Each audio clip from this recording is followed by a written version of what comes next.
insights. So at least even I know now the event that is happening in the last quarter of 2023 in Dubai, what it is going to cover. Definitely we'll try to attend and explore where we can contribute as a procurement professional. So that comes to another question which I have on how as a procurement professional or how as procurement fraternity we can contribute to sustainability. Yeah, and this is a really great question. Now, the key answer to this is procurement has to respond to what the organization is trying to do. If procurement is part of an organization that says, hey, I don't believe in climate change, we're going to do just the bare minimum here, then it's really hard for procurement to drive anything further than that, because what procurement does has to respond to the organization agenda. So the first thing we have to do is understand what is the organization setting out to achieve. And there are different levels of compliance here. At the very basic level, an organization can say, we're going to just comply with legislation. We'll do what we have to do.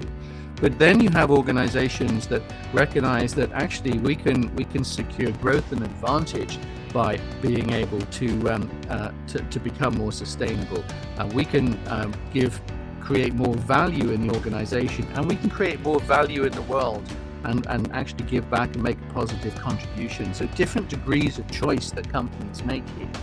So the first step is, what is the organization setting out to achieve? Because procurement cannot act alone, it will not work.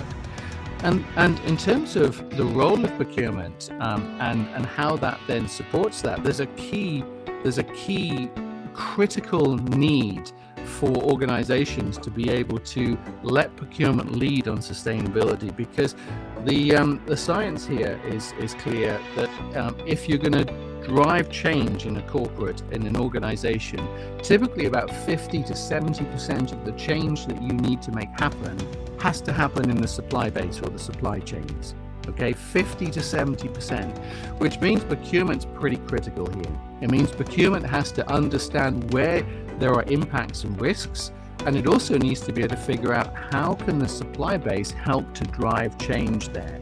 And that's a really critical role. So actually procurement is pretty pivotal to being able to drive sustainability, and the role of procurement to do that is crucial. But it cannot begin unless the organization is clear what it wants to achieve. And bringing that back to COP28, what COP28 does is set clear targets the governments will bring back. This year, I think we can expect something probably around carbon tax. We can probably expect something around further subsidies for countries that have been impacted by climate change, where wealthier nations have created this damage and the poorer nations have suffered from this damage. We can expect more of that. And we can expect more aggressive targets in terms of reducing CO2. I think that's what we can expect. So procurement will be responding to those targets with conversations we have with our suppliers.